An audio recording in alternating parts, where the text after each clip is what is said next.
सोचो तो जरा एक बार, बहुत लंबे काल तक मैं कभी अपने बड़ों के पास बैठती हूँ, मुझे बहुत अच्छा लगता है बुजुर्गों के पास बैठना, उनसे बातें करना। जब मैं उनके अनुभवों को सुनती हूं तो बड़ा रोमांच पैदा होता है। रोमांच पैदा होता है जब हमारे बुजुर्ग बताते हैं, बोले जी हमारी तो जो विवाह था ना, जो हमारे ब्राह्मण थे उन्होंने ही तय कर दिया था। जैसे मेरे दादाजी यही कहानी सुनाते थे। तो मैंने कहा क्या आपने दादी को नहीं देखा था? बोले मैंने मेरे बाप ने भी तेरी दादी को नहीं देखा था।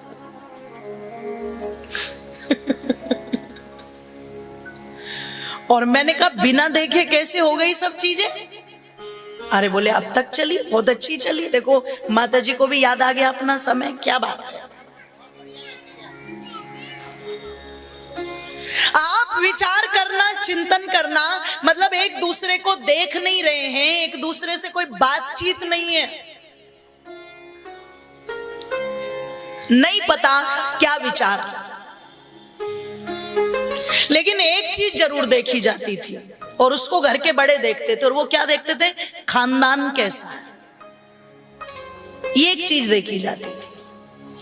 आज खानदान को छोड़कर के सब कुछ देखा जाता है। और आज तो मैं समझती हूं इतनी जांच पड़ताल सीआई वाले भी नहीं करते जितने रिश्तों में हो जाती है। और वो जांच पड़ताल कहां चलती है? खुसर पुसर पड़ोसियों से, अड़ोसियों से, उनसे चलती है। अगर पुरुष देख करके आ जाएं और सब चीजें नक्की करके आ जाएं कि हाँ सब बढ़िया है, वो गुजरात में बोलते हैं ना बरोबर, सब बरोबर, तो महिलाएं क्या कहेंगी? मेरे बिना कैसे बरोबर? बारीकी से जांच तो हमारी होगी ना। तो पता लगा महिलाएं चलेंगी, और जब महिलाएं चलेंगी तो इनका चलना क्या होगा?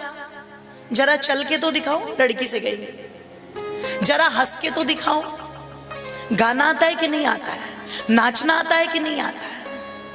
एक जगह लड़की ने कह दिया सब कुछ आता है, सब कुछ आता है। तो लड़के वालों ने कहा हमें मंजूर है, हमें स्वीकार है। लड़की ने कहा देखो ऐसे कैसे, इतने सारे प्रश्न मुझसे किए, एक प्रश्न तो मैं भी कर सकती हूं। तो बोले करो। इसने लड़के से बड़ी विनम्रता से पूछा क्या तुम्हें तबला बजाना आता है? तो लड़के ने कहा मैं डॉक्टर हूं और मेरी डॉक्टरी की पढ़ाई में तबले का कोई काम नहीं। इसने कहा तुम्हारी डॉक्टरी की पढ़ाई में अगर तबले का कोई काम नहीं तो तुम्हारे घर में मेरे नाचने का क्या काम है? और चलो कोई बात नहीं, मुझे तो नाचना आता है, बहुत बढ़िया से आता है, लेकिन जब मैं नाचूंगी तो तबला क्या तुम्हारा बाप बजाएगा? उल्टे सीधे प्रश्न, उल्टे सीधे, काम के नहीं, उल्टे सीधे प्रश्न।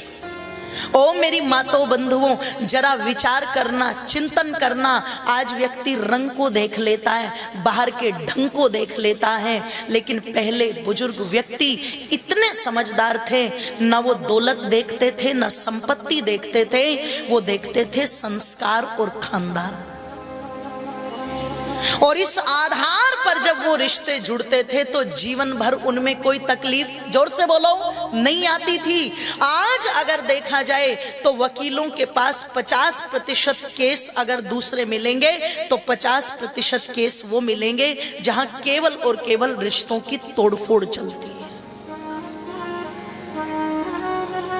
क्यों? सारी बातें तो फोन से पहले ही कर लेते हैं, मिलना जुलना सब कुछ, जो एक रिश्ते के अंदर मर्यादा, गरिमा और एक अट्रैक्शन पैदा करता है, आकर्षण, वो सब चीजें तो पहले ही। फोन पे बात चल रही है घंटों,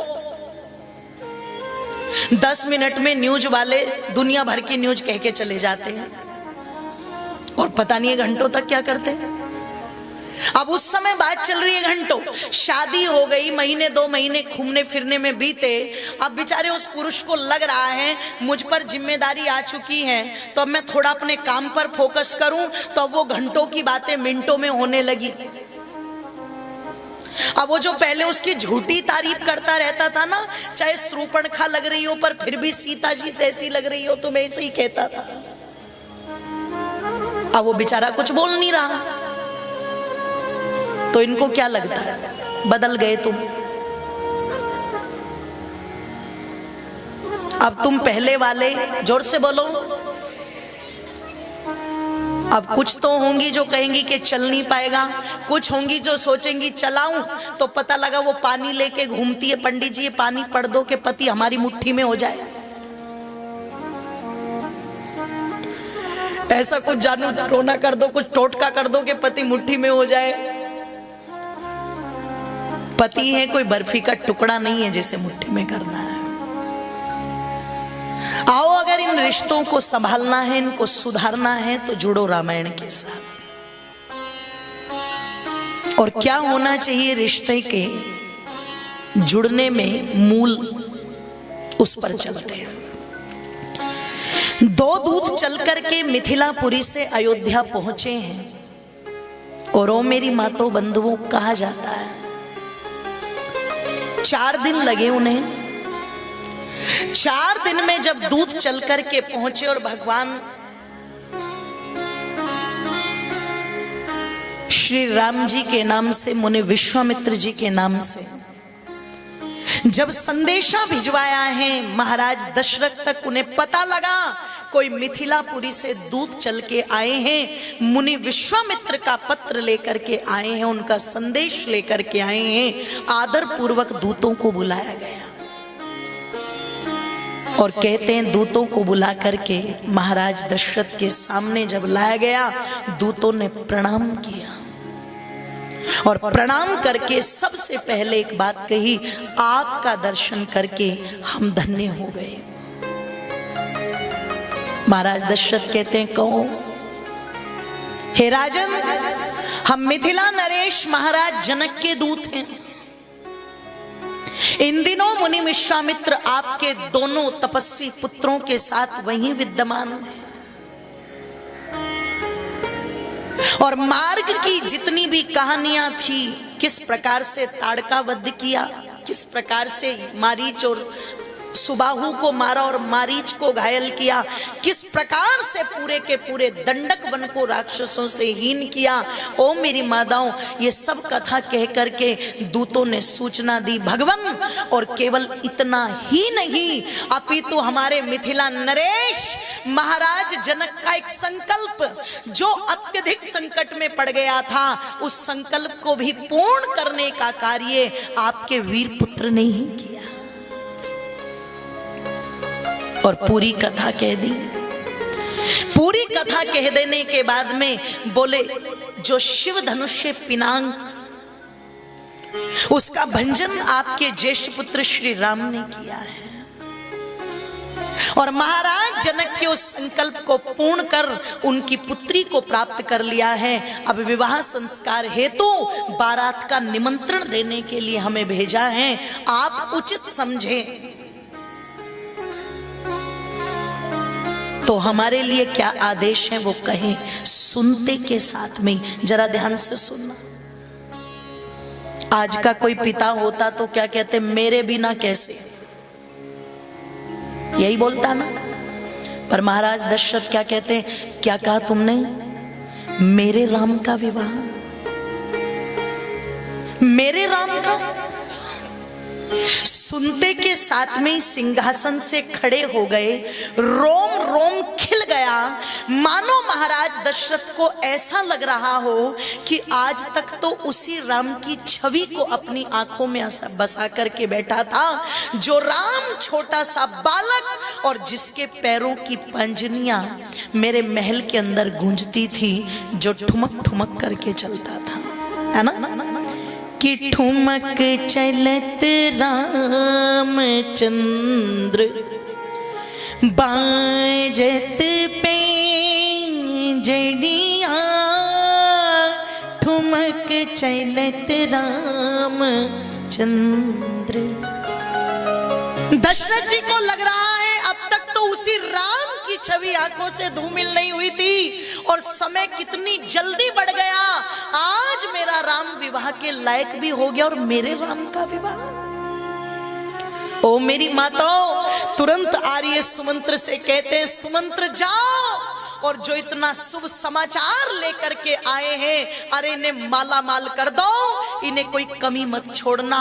मोतियों से भरी, हीरों से भरी थाली लाई गई, दूतों को दी गई, पर हाथ लगा करके दूतों ने मना कर दी। जरा सुनना ध्यान से, व्यवस्था कितनी उत्तम रही होगी।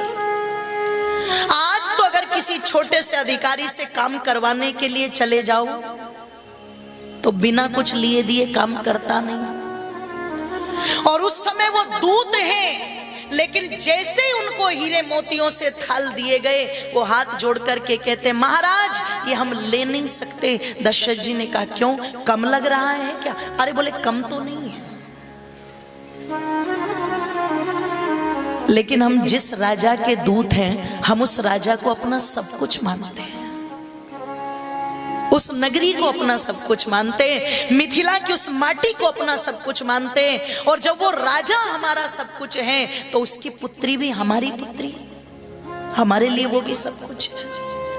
तो हम मिथिलावासी जहां बेटी देते हैं, वहां बस देते ही हैं, बेटियों के यहां से कुछ लेते नहीं।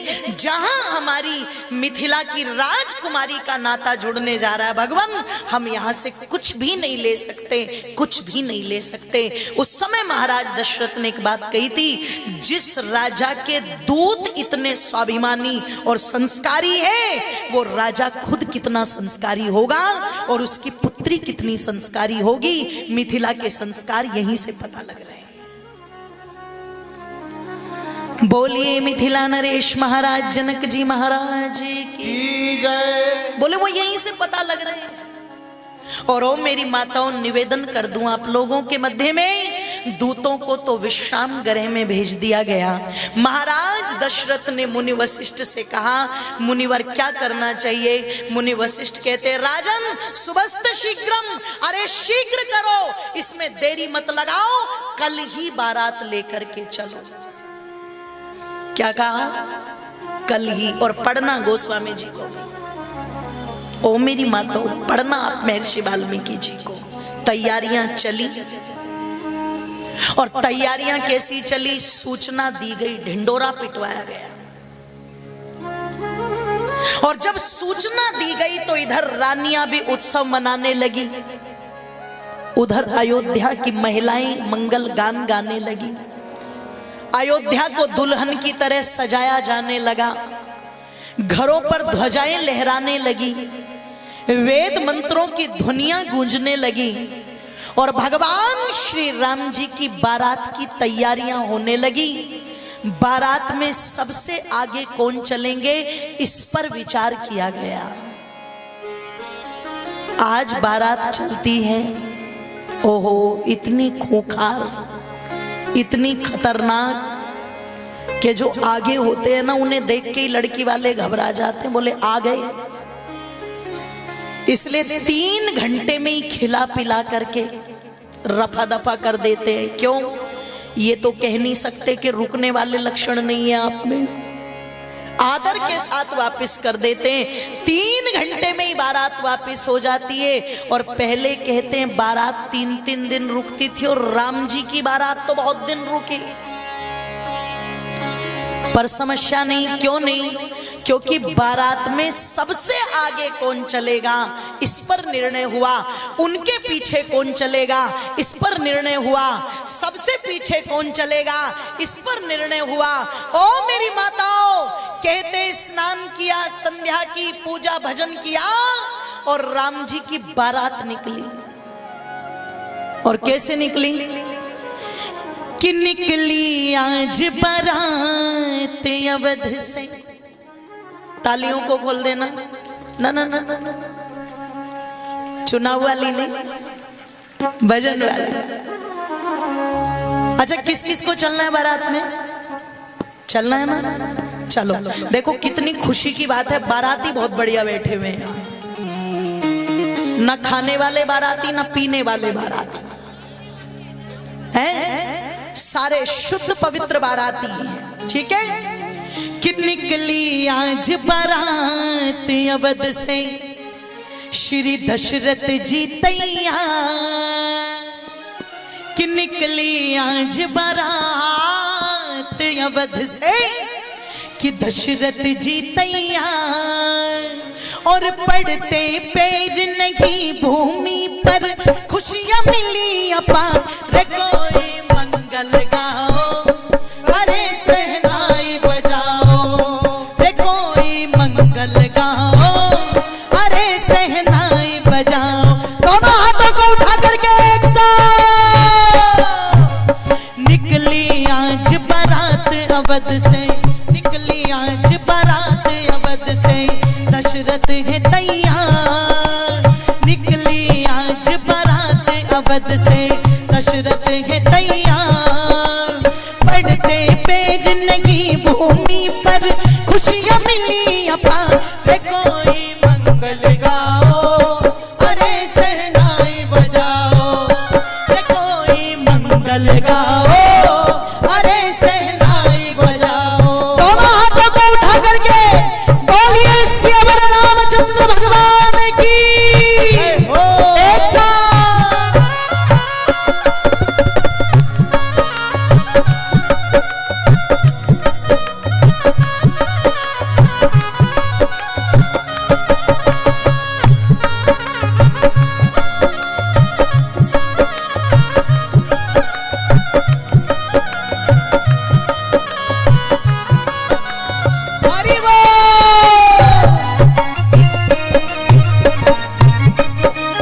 दोनों हाथों को उठा करके एक साथ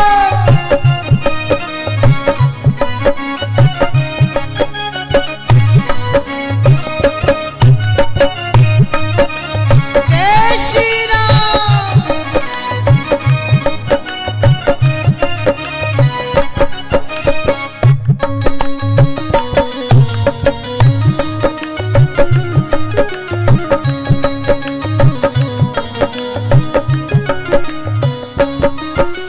सर रख कर चरणों में ऋषियों से अनुमति पाई। सर रख कर चरणों में ऋषियों से अनुमति पाई। सुनकर तीनों रानी बड़ी मंद मंद मुस्काई। सुनकर तीनों रानी बड़ी मंद मंद मुस्काई। सर रख कर चरणों में ऋषियों से अनुमति पाई। सुनकर तीनों रानी बड़ी मंद मंद मुस्काई। लगी सोचने मन में प्रभु की, लगी सोचने मन में प्रभु की लीला परंपार। अरे हाँ लीला परंपार। रे कोई मंगल गाओ अरे सहनाई बजाओ, रे कोई मंगल गाओ अरे सहनाई बजाओ। निकली आज बारात अवध से, निकली आज बारात अवध से दशरथ है तैयार। पड़ते पैर नहीं भूमि पर खुशियां मिली अपार। रे कोई मंगल गाओ अरे सहनाई बजाओ, रे कोई मंगल गाओ अरे सहनाई बजाओ। दोनों हाथों को ऊपर उठा करके सभी के सभी एक साथ तालियां बजाएंगे।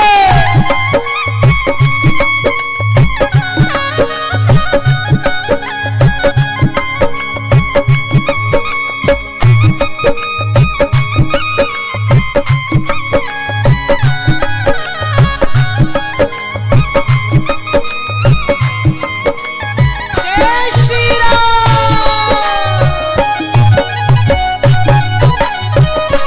जय हो। हरि बोल।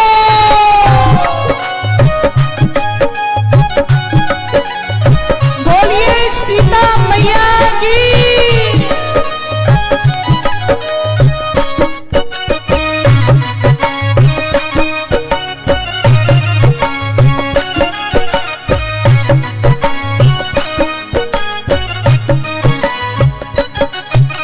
और देखो बारात में कौन कौन चले हैं आज सबसे आगे। श्री वामदेव जाबाली कश्यप का गायन आए। जैसे हमारे पूज्य आचार्य जी हैं, विद्वानों को सबसे आगे किया और आपके प्रत्येक कार्य में विद्वान सबसे आगे होने चाहिए। न्योछावरी लुटा रहे हैं, फूलों की वर्षा हो रही है, और सबसे आगे कौन है? श्री वामदेव जाबाली कश्यप का त्यायन आए, श्री वामदेव जाबाली कश्यप का त्यायन आए, लेकर सारी सेना रथ आगे को बढ़वाए, लेकर सारी सेना रथ आगे को बढ़वाए, श्री वामदेव जाबाली कश्यप का त्यायन आए, लेकर सारी सेना रथ आगे को बढ़वाए। पुष्पों की वर्षा की गई थी, पुष्पों की वर्षा की गई थी, गाए गीत मल्हार, अरे हाँ गाए गीत मल्हार, रे कोई मंगल गाओ, जय हो अरे सहनाई बजाओ, रे कोई मंगल गाओ, अरे सहनाई बजाओ। निकली आज बारात अवध से, निकली आज बारात अवध से, दशरथ है तैयार, निकली आज बारात अवध से, दशरथ है तैयार, पड़ते पैर नगी भूमि पर, खुशियां मिली अपार, रे कोई मंगल गाओ, जय हो अरे सहनाई बजाओ, रे कोई मंगल गाओ, अरे सहनाई बजाओ। बोलिए श्यामल रामचंद्र भगवान की बधाई हो।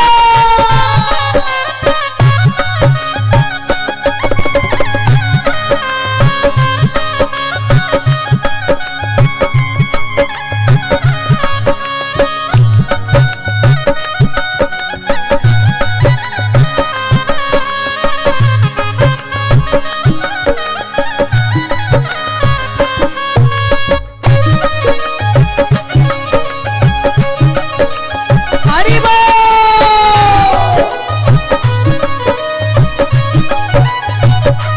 जय हो।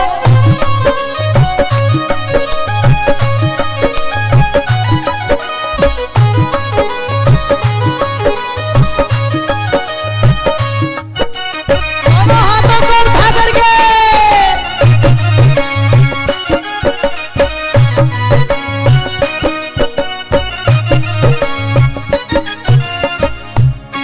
और दशरथ जी क्या सोच रहे अपने मन के अंदर? दोनों हाथ उठा दीजिए ऊपर की ओर। मेरा राम बनेगा दूल्हा, हाथ उठा करके ये बात, मेरा राम बनेगा दूल्हा और चढ़ जाएगा घोड़ी, मेरा राम बनेगा दूल्हा और चढ़ जाएगा घोड़ी, दुनिया में अमर होगी ये सिया रामचंद्र की जोड़ी, दुनिया में अमर होगी ये सिया रामचंद्र की जोड़ी। ओ मेरा राम बनेगा दूल्हा और चढ़ जाएगा घोड़ी दुनिया में अमर होगी ये सिया रामचंद्र की जोड़ी। कहे अंजलि 4 दिनों में, कहे अंजलि 4 दिनों में जा पहुंचे जनक के द्वार, अजी हाँ जा पहुंचे जनक के द्वार, रे कोई मंगल गाओ, जय हो सहनाई बजाओ, रे कोई मंगल गाओ, अरे सहनाई बजाओ।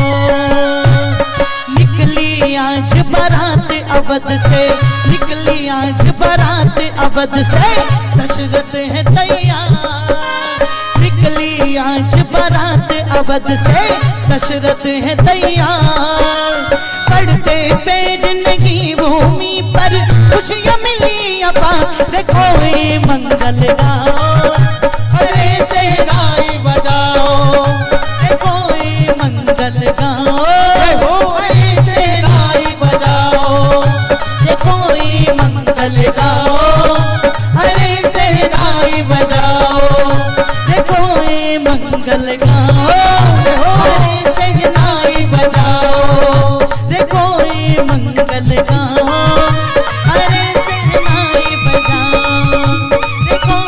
मंगल गाओ, अरे सहनाई बजाओ रे कोई मंगल गाओ, अरे सहनाई बजाओ रे कोई मंगल गाओ, अरे सहनाई बजाओ।